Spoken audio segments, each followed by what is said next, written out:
सम्मानीय साथियों, दशरथ भाई जरा सम्मानीय साथियों, सबसे पहले तो जरा ये बताओ, ग्वालियर चंबल के रहने वाले हो ना, तो जोश कितना है? जरा आखिरी तक राष्ट्रीय अध्यक्ष के सम्मान में तालियां बजना चाहिए, आखिरी तक जोरदारी के साथ, आखिरी तक। हाँ जोश है, समझ गए, है जोश। ऊपर भी खड़े, सब तरफ देख रहे। हाँ बंधु, बहुत समय हो गया, इसलिए बहुत लंबी चौड़ी बात नहीं रखूंगा। मुझे भी आदरणीय विनय रतन साहब को सुनना है, लेकिन 5 मिनट 10 मिनट में 2-3 बातें आपके बीच में रख देता हूँ, ठीक है ना? जो बात अच्छी लगे जोरदार तालियां बजाते गए ना। जब तक मुझे तालियों की आवाज सुनाई देगी, मेरी आवाज भी उतनी तेजी से गूंजने का काम करेगी, ठीक है कि नहीं? और ये तो कह रहे थे सुनील अस्ते जी कि ग्वालियर तक आवाज जाना चाहिए, मैं तो कह रहा हूं आवाज पंडोखर तक जाना चाहिए। और वो कौन सा है? बागेश्वर, वहां तक जाना चाहिए कि नहीं? सबसे पहले तो सुनील बैरसिया जी कहाँ है? एक बार खड़े हो जाइए बैरसिया जी। बैरसिया जी और इनकी पूरी टीम के लिए तालियां बजाइए, बहुत बहुत धन्यवाद। एक जोशीली जगह पे जोशीला कार्यक्रम और ऐतिहासिक दिन करने के लिए आपको बहुत बहुत बधाई, बहुत बहुत शुभकामनाएं सुनील बैरसिया जी को। सम्मानीय साथियों, हमारे नेता सदन के अंदर जोरदार आवाज उठाने वाले आजाद समाज पार्टी के राष्ट्रीय अध्यक्ष और सांसद भाई चंद्रशेखर आजाद जी तक भी आवाज पहुंचे, और उन तक संदेश तो लगातार पहुंच ही रहा है। तो ये संदेश जरूर उन तक पहुंचे कि अगली बार जब 2028 का विधानसभा का चुनाव आएगा तो पिछोर की सीट भी उनके ही खाते में आएगी। ये संदेश देने का काम हमें करना है। हमारे बीच में ना सिर्फ दलित समाज का, ना सिर्फ गरीब वर्ग का, बल्कि शोषित वंचितों की आवाज बनने का काम, उनकी लड़ाई लड़ने का काम करने वाले भीम आर्मी भारत एकता मिशन के राष्ट्रीय अध्यक्ष और मेरे ऊर्जावान भाई आदरणीय विनय रतन साहब के लिए एक बार जोरदार तालियां बजाने का काम सब साथी करें। हमारे नए नवेले नवनियुक्त मध्य प्रदेश आजाद समाज पार्टी के प्रदेश के प्रभारी और इंदौर के रहने वाले मालवा के साथी का ग्वालियर अंचल में विनोद अम्बेडकर जी का भी स्वागत करने का काम आप सब साथी करें।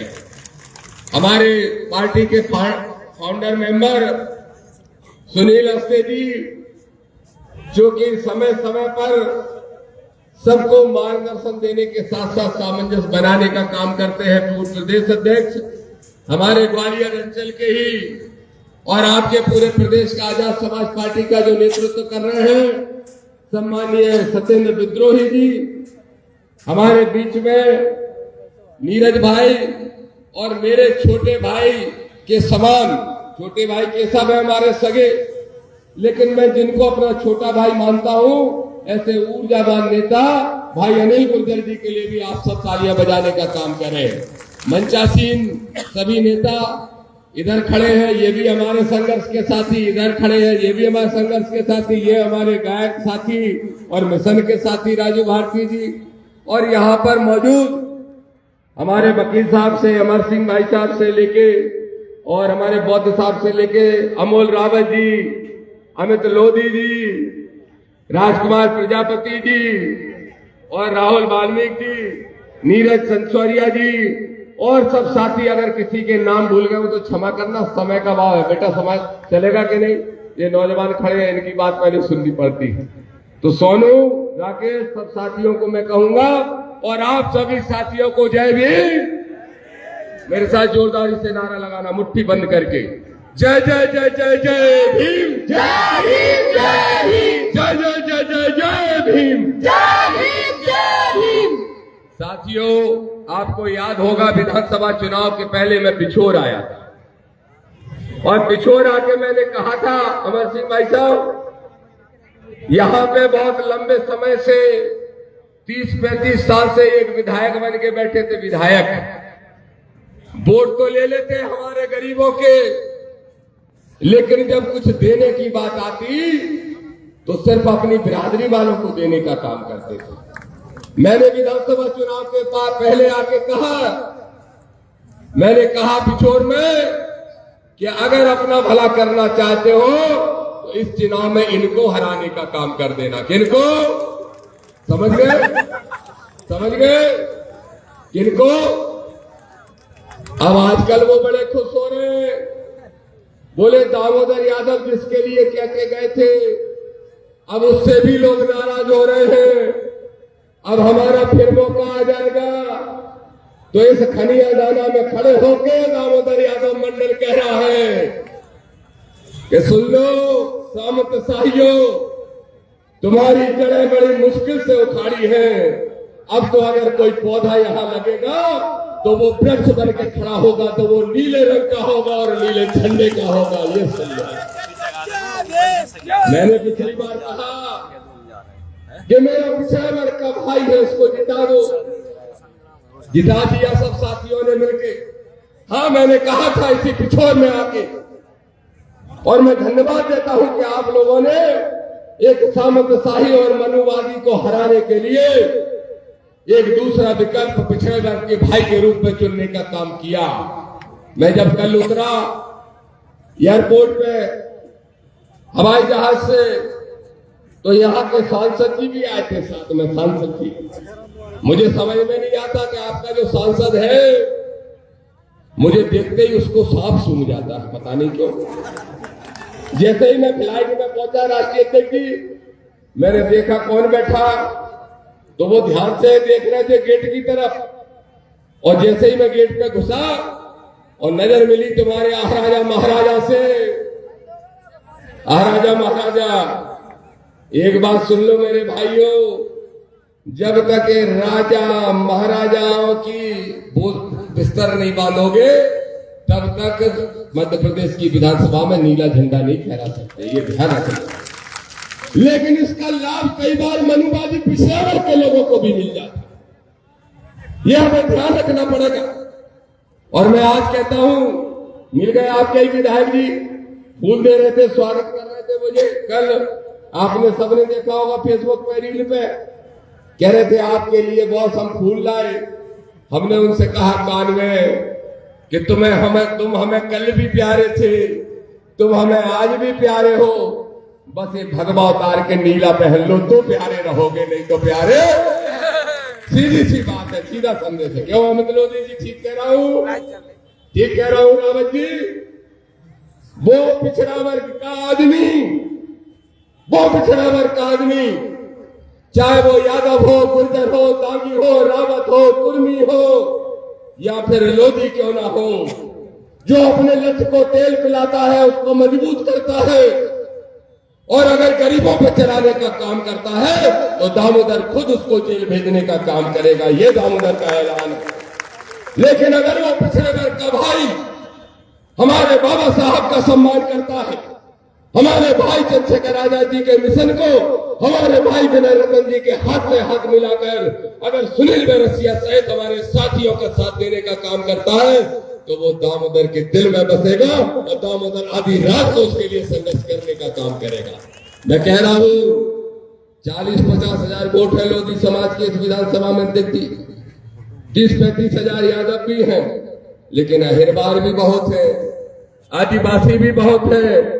और मैं सबसे कहता हूं, मुस्लिम भाइयों सहित एक एससी के व्यक्ति से, ओबीसी के व्यक्ति से और मानवतावादी सामान्य वर्ग के व्यक्तियों से भी एक मुट्ठी बन के तैयार हो जाओ। एक ही मकसद, एक ही नारा कि 2028 में पिछोर का विधायक बने हमारा, बने हमारा, बस ये नारा है। ये यहाँ की धरती से संदेश दूंगा। 2 मिनट और बोलो, मुझे लगा मैं तो रोकने वाला है। एक बात तो ये हो गई, अब जो सांसद जी है उनका इंतजाम अपन बाद में कर लेंगे, ठीक है, छोड़ दो, उनका भी समय आएगा, लेकिन छोड़ेंगे नहीं, चिंता मत करो। ये राजा महाराजाओं ने बहुत पानी भरवाया हम लोगों से, हमारे पुरखों से अपने महल बनवाए फ्री में, चिंता मत करो, उन बहनों की एक एक ईंट निकाल लेंगे, एक एक ईंट। उन सारी ईंटों पे हमारा हक है, इस लोकतांत्रिक व्यवस्था का हक है, इस संवैधानिक व्यवस्था का हक है, इसलिए चिंता मत करो। एक और बात कहूंगा मेरे साथियों, संतोष वर्मा की बात होती है, संतोष वर्मा की। आपने सुना एक आईएएस ने अगर ये कह दिया कि रोटी बेटी के व्यवहार के बिना सामाजिक समरसता नहीं आ सकती, फांसी चढ़ाने लगे, उसको सूली चढ़ाने को तैयार हो गए। फिर कहा आदरणीय सांसद चंद्रशेखर आजाद जी ने इंदरगढ़ में कि कितने संतोष वर्मा मारोगे, हर घर से संतोष वर्मा, दामोदर मंडल और रविंद्र भाटी निकलेगा।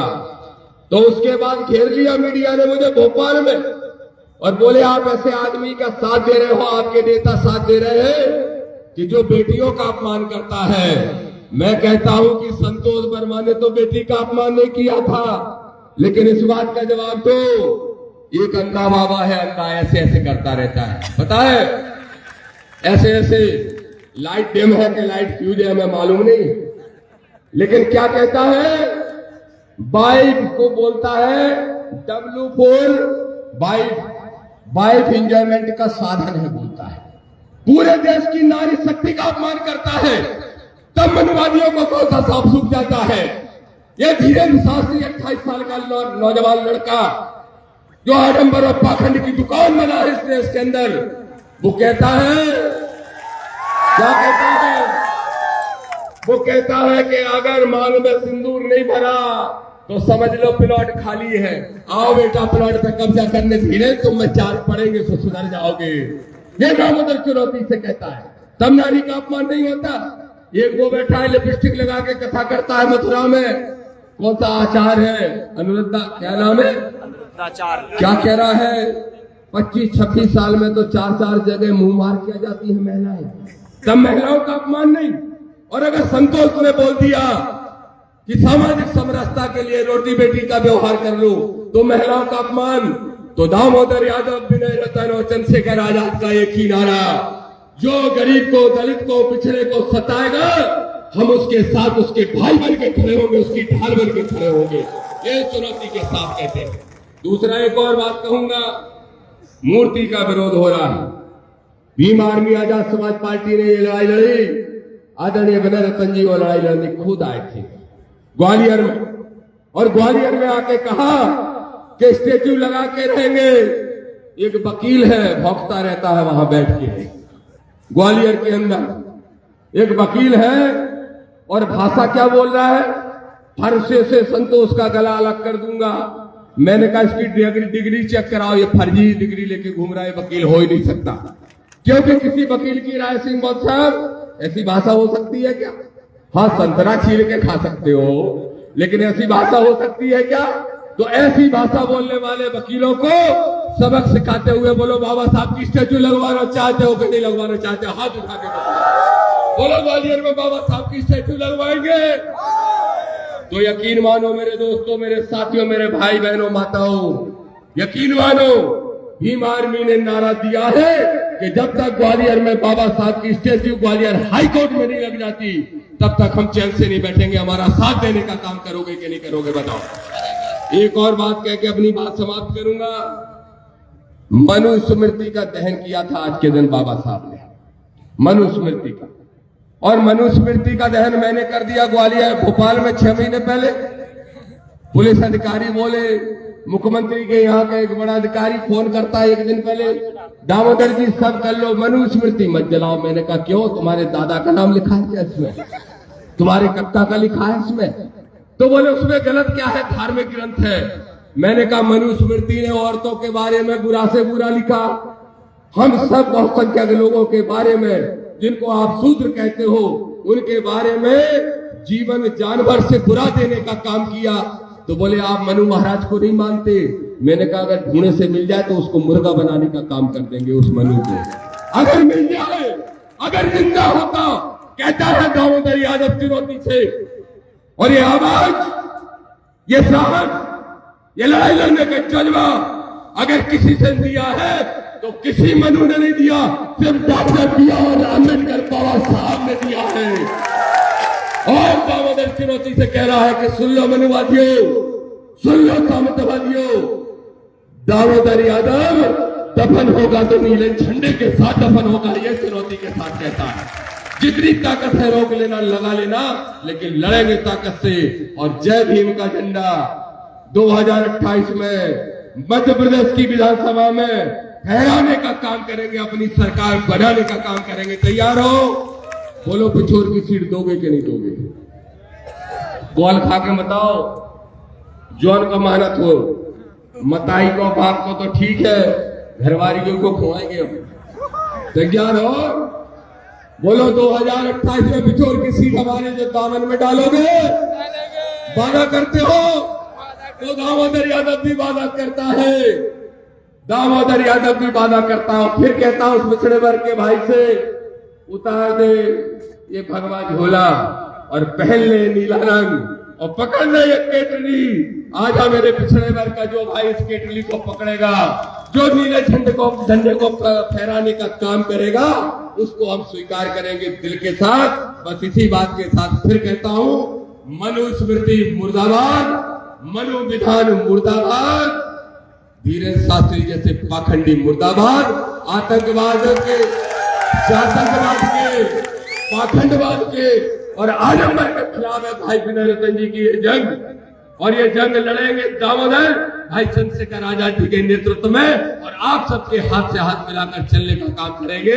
पिछड़े वर्ग के भाइयों, आपसे एक लाइन कह के अपनी बात समाप्त करूंगा, सुधर जाओ, समझ जाओ। कब तक पंडित जी के जूता उठा के मुड़ पे रखोगे? कब तक ठाकुर साहब के जूता उठा के मुड़ पे रखोगे? अरे जाटा वहरवार आदिवासी पटवा, धानोक परिहार, केवट, कुशवा, पाल, और ये सब तो तुम्हें गले लगाते हैं, फिर भी तुम्हें दूसरे के जूता अच्छे लगते हैं। ये तो तुम्हारे गले से गला लगाकर साथ चलने को तैयार है। ए मेरे लोधी भाइयों, सुधर जाओ। बहुत बैठे हो मंच पे, ए सुधर जाओ। रावतो, गुर्जर, दांगी, यादव, सुधर जाओ। और जिस दिन तुम सुधर जाओगे, इस मध्य प्रदेश की धरती पे सिर्फ नीला होगा, नीला होगा और सिर्फ नीला होगा। जय भीम, जय भारत।